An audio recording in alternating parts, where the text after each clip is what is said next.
Saludos estimados estudiantes y bienvenidos a una nueva clase de la Cátedra de Comportamiento del Consumidor.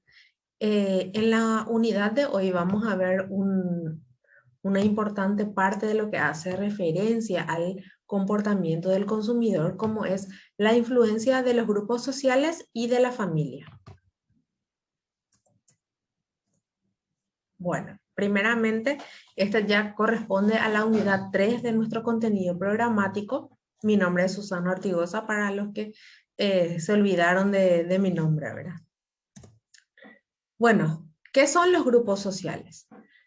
Según dicen Burkan y Cosino, los grupos sociales son los determinantes más penetrantes del comportamiento del individuo, porque representan la influencia de las personas que nos rodean, o sea, del grupo de referencia. ¿Quiénes pueden ser estos grupos sociales? Pueden ser la familia, los amigos, los compañeros de trabajo, las personas con quienes frecuentamos clubes deportivos, asociaciones políticas, ¿verdad? Todos ellos conforman los grupos de referencia que nosotros tomamos en cuenta. También nuestros pares, nuestros coetáneos. Estos grupos sociales, los individuos toman los estándares de otras personas que consideran significantes. O sea, para que yo pueda hacer mi propia apreciación, tengo que compararme con los demás. Y en definitiva, eso acarrea que yo tome decisiones o haga elecciones. En cuanto al comportamiento del consumidor, ¿qué pasa? Los individuos aceptan el poder que los grupos reflejan en ellos o que ejercen en ellos. Por ejemplo, hoy en día tenemos los influencers. Por ejemplo, ¿qué son esos influencers? Son líderes de opinión o son personas que influyen en nosotros para que tomemos ciertos tipos de decisiones, para que podamos adquirir ciertos tipos de bienes y servicios o también para que podamos vivir ciertos tipos de experiencias, porque tenemos que estar conscientes de que hoy en día en lo que hace referencia de repente al comportamiento del consumidor es que nosotros somos consumidores ya no solamente de un producto o de un servicio, sino de una experiencia. ¿Cuáles son las características que tienen estos grupos sociales? Primero, se comparten los mismos intereses y objetivos, o sea, son personas con quien nosotros tenemos cierto tipo de relación. También hay una identificación, nos identificamos todos dentro del grupo, todos los amigos, nos identificamos, los que somos de un mismo club, si somos de Cerro, somos de Olimpia, entonces tenemos esa identificación al grupo. También existen los roles, ¿verdad? O sea, está el líder o la lideresa del grupo, están las personas que siguen, o como se dice también, quien dirige el tendotal, la cabeza del grupo, es quien va marcando las pautas y dentro de la dinámica grupal. También otra de las características que tenemos de los grupos sociales son la permanencia. Perdón. Hay grupos donde nosotros permanecemos por mayor tiempo, como es el caso de nuestras familias, ¿verdad? Y es esa permanencia lo que hace que se ejerza una influencia en nosotros. ¿Qué les quiero decir con esto? No va a ejercer una influencia en nuestras vidas una persona que acabamos de conocer hace una hora o hace 5 minutos, sino ejercen una influencia personas con quienes nosotros ya estamos conectados, ya compartimos ciertos gustos o intereses o tenemos objetivos en común. Cuando yo les hablaba de los influencers, ¿por qué le seguimos a un influencer? ¿O por qué hacemos o consumimos las cosas que nos recomiendan? No es porque es la primera vez que escuchamos su video o vimos su video, su recomendación, ya vamos a hacerle caso. No, es porque en reiteradas ocasiones hemos seguido a esa persona, ya sea en sus cuentas de redes sociales, en YouTube. Entonces, nos vamos familiarizando con ese influencer y después ya existe un lazo o una permanencia en ese grupo social y ahí es cuando ejercen o influyen en nuestros comportamientos de consumidores. También existen normas y valores en estos grupos sociales. ¿Por qué les puse ahí el dibujo de un grupo, ¿verdad? Que son los masones, por ejemplo? Porque ellos son un grupo social que tienen un conjunto de normas y valores que seguir, ¿verdad? Nosotros en los grupos que tenemos también, por decirle, en los grupos de amigos, tenemos normas y valores que seguimos, tenemos una escala de valores que de repente son importantes para nosotros, como por ejemplo la familia, es importante para nosotros divertirnos, pasar un buen rato, la amistad, la honestidad, todas esas cosas son valores importantes para nuestros grupos sociales. En un grupo político, por ejemplo, la lealtad juega un papel importante, el sentido de pertenencia con el grupo. La interacción, o sea, interactuamos en los grupos sociales, o sea, no puede haber un grupo social de una persona. Sí o sí tenemos que estar entre varios, tiene que haber esa interactuación. Algunas de las clasificaciones de los grupos sociales, como les había dicho previamente, son el grupo familiar, el grupo educativo, el económico, políticos, recreativos. O sea, hay muchos tipos de grupos sociales y nosotros también tenemos distintos grupos. Está mi familia, mis amigos, mis compañeros de trabajo, las personas con quienes frecuento la facultad, mis compañeros de estudio, el grupo político al cual pertenezco o las actividades recreativas que realizo, por decirles, qué sé yo, los que juegan algún deporte. Entonces, también ahí tenemos distintos grupos con quienes compartimos y todos esos grupos ejercen una influencia dentro de nuestro comportamiento como consumidores. ¿Qué pasa? Estos grupos influyen en nosotros. ¿De qué manera? Los grupos de referencia o los grupos sociales tienen una influencia tanto informativa como normativa que afecta al consumidor. Esa influencia puede ser informativa, como les decía, o sea, absorbemos información, alguien me cuenta de un determinado producto, o yendo al caso específico de la hotelería, del turismo, ¿verdad? Alguien vivió una experiencia de un viaje a Cancún y viene y me cuenta, ¿verdad? Nos fuimos en familia, pasamos muy bien, nos hospedamos en un hotel all inclusive, el hotel era espectacular, tenía tantos restaurantes, o sea, cumple una función informativa y también cumple una función normativa, o sea, es una expresión de valor y es utilitario lo que recibimos de la influencia de esos grupos sociales. Todo eso influye en la decisión de compra del consumidor. O sea que nosotros estamos realmente influenciados por las personas de nuestro entorno para tomar decisiones de compra. Y como yo siempre suelo decir, hoy en día el turismo más que nada es una experiencia, adquirimos experiencias. Cuando yo compro un paquete turístico, no es solamente por conocer un lugar o por irme de vacaciones o por tener un espacio de relax. Lo que yo quiero adquirir con ese paquete, con ese viaje, es una experiencia. Puede ser una experiencia cultural, puede ser una experiencia recreativa, de relax, gastronómica, eh, de aventuras, ¿verdad? Pero yo estoy adquiriendo una experiencia y ese deseo de querer vivir esa experiencia es lo que me lleva como consumidor a realizar la decisión de compra. Los líderes de opinión. ¿Qué pasa? Tenemos los influencers actuales, ¿verdad?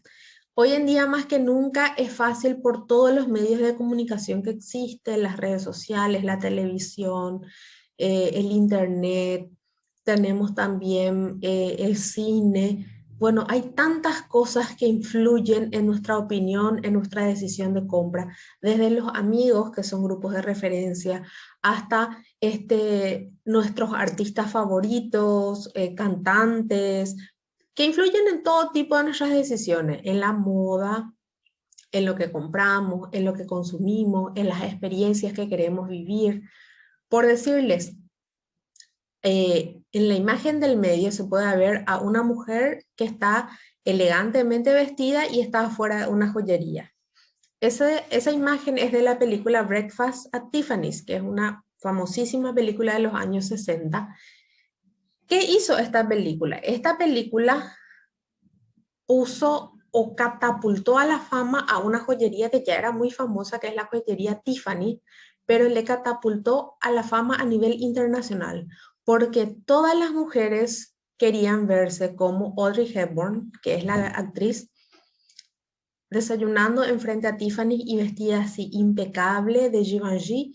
Ella estaba preciosa. Entonces, ¿qué es lo que nosotros como consumidores queremos ahí? Queremos ser esa persona, queremos ser la actriz, queremos ser Audrey Hepburn, queremos estar así impecablemente vestidas, queremos vivir esa experiencia. Y eso es lo que a muchas personas le lleva a comprar una joya Tiffany. En la otra imagen se ve el Ponte Vecchio, que está en Florencia. La historia del Ponte Vecchio es que anteriormente era un puente que conectaba a ambos extremos de Florencia, pero en donde se vendía carne, ¿verdad? Yo le estoy hablando allá del año 1500 y algo, ¿verdad? 1400, 1500. Y la familia más poderosa de Florencia tenía que cruzar ese puente para irse hasta su palacio, que es el Palazzo Pitti, que está al otro lado de Florencia. Entonces, ¿cómo la familia más poderosa va a cruzar todos los días entre carne? ¿Qué hicieron esos florentinos? Empezaron a decirle a la gente que ya no tenga carnicerías y que ponga joyerías en ese puente. El Ponte Vecchio actualmente es un puente que está lleno de las joyerías más famosas del mundo, una frente a otra. O sea, es un puente prácticamente cerrado con todas las joyerías. Ahí está Tiffany, está Cartier, están, bueno, todas las que uno se imagina, ¿verdad? O sea que uno camina ese puente y cruza de un lado al otro de Florencia entre joyas. ¿Por qué les digo eso? Porque en ese caso los líderes de opinión fueron los Medici. Los Medici fueron personas que a través de sus acciones no solamente influyeron en la opinión o en la decisión de compra, influyeron en la historia porque ellos fueron los propulsores del Renacimiento. Y bueno, el Renacimiento vino a cambiar toda la mentalidad del ser humano, pasando de esa mentalidad cerrada, oscura, medieval, a una mucho más abierta a la ciencia, a las artes, las letras, la libertad también, ¿verdad? Entonces, eso es lo importante de eso, ¿verdad? Bueno, en la segunda parte de nuestra clase, la familia también ejerce una influencia muy importante en el comportamiento del consumidor. ¿Por qué? Porque si vamos por el lado de los estudiosos del mercado, los marqueteros, la familia se entiende como el conjunto de personas que viven juntas y comparten decisiones, gastos, consumo, gustos, preferencias, ¿verdad? ¿Por qué? Porque en una casa nosotros decidimos qué vamos a comer, qué marcas de productos vamos a comprar, somos fieles a esas marcas, aunque uno lo haga de manera inconsciente. Cuando nos vamos al súper ya sabemos qué marcas vamos a comprar. ¿Por qué? Porque la familia influye en ese comportamiento del consumidor. O sea, mi familia toma una marca específica de gaseosa y bueno, esa es la que yo me voy a comprar, no me voy a ir a comprar otra. Y esas decisiones individuales en la sumatoria es lo que genera la demanda agregada del mercado. La toma de decisiones en familia. ¿Qué pasa? La familia pasa por unos ciclos de vida familiar. Primero, cuando somos solteros, somos personas jóvenes, solteras, nuestros gustos son diferentes. Las experiencias que queremos vivir en nuestros viajes o a través de la parte hotelera, por ejemplo, son distintas. Me puedo hospedar en un hostal, me puedo hospedar en una posada. Quiero vivir un turismo que sea así mucho más de ecoaventura, de experiencias, puedo ser mochilero. Perfecto. Después, cuando se conforma la familia, los recién casados, jóvenes sin hijos, todavía puedo mantener ese estilo de vida, pero ya no me animo a hospedarme en un hostal, ya quiero un hotel que tenga una habitación, aunque chiquita, pero que por lo menos tenga mi baño privado. ¿Por qué? Porque ya no somos personas solteras, ya queremos un espacio privado, ¿verdad? Para, para esta nueva familia. Entonces, mi gusto como turista viajero ya cambió. Luego tenemos el otro ciclo de vida familiar, que es el nido lleno 1. matrimonio joven con hijos pequeños. Este tipo de familias sí o sí va a optar por paquetes turísticos, destinos turísticos, hoteles que sean amigables o que sean para las familias, tanto en el precio o en las comodidades que ofrezcan, ¿verdad? En este sentido, por ejemplo, tienen que ser habitaciones con camas matrimoniales y camas single, o dos habitaciones que estén conectadas. Bueno, todo lo que hace referencia a una familia con hijos chicos o cunas también. En el nido lleno 2 ya son matrimonios jóvenes con hijos mayores, o sea, acá de repente nuestros hijos ya pueden tener una habitación separada, ya podemos ver dos habitaciones cuando viajamos, nuestros paquetes turísticos ya no van a estar orientados a niños pequeños, ya podemos hacer nuestros tours, ya es diferente. Luego tenemos el nido vacío 1, es cuando los hijos se van, ¿verdad? Pero todavía seguimos siendo personas jóvenes, adultos jóvenes, y en este nido vacío 1 es cuando la gente empieza a querer viajar, ¿verdad? Porque ya hay gente que tiene cierto poder económico, ya sus hijos no dependen de ellos.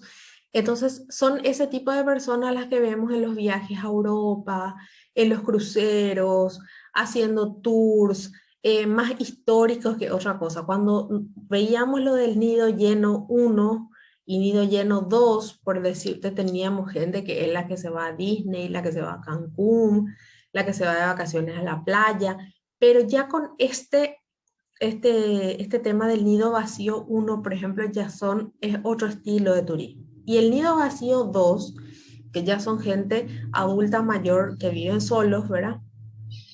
Este grupo de gente sí que es la que vemos en los tours a Egipto, por Turquía, son los que hacen los tours más caros, realmente, pero de repente ya son grupos que tienen que tener todo el paquete incluido. Comida, entradas, visitas guiadas, todo completo ya tiene que estar en ese paquete. Las diferencias entre nido lleno, nido vacío y todo lo demás está en la cantidad de dinero también que quiere gastar la persona. Las personas jóvenes son más arriesgadas y de repente se animan más a hacer un viaje de estilo mochilero, como les decía.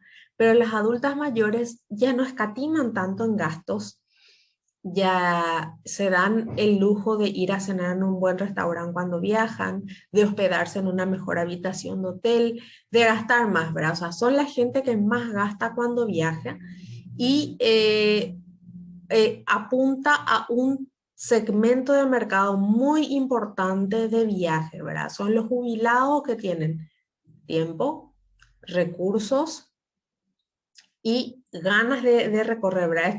Es por lo general la gente que dice, bueno, ahora voy a hacer todo lo que no hice de joven y aprovecha ese momento de sus vidas para los viajes. Por lo tanto, es una población muy interesante, un segmento de mercado demasiado interesante para el turismo.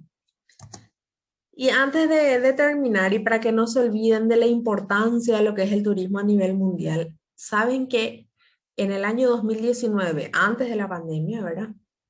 El turismo movía aproximadamente 5.000 millones de dólares por día. Por día esta cifra movía el turismo en el mundo, ¿verdad?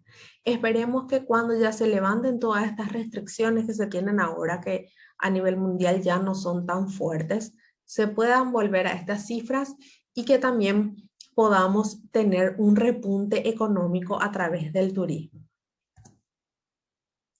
Bueno, eso es lo que yo quería compartir con ustedes hoy y vamos a seguir profundizando. Les dejo algunas preguntas, ¿verdad? Como para que ustedes puedan analizar, puedan contestar y para interactuar un poco. Muchísimas gracias por su tiempo y nos encontramos.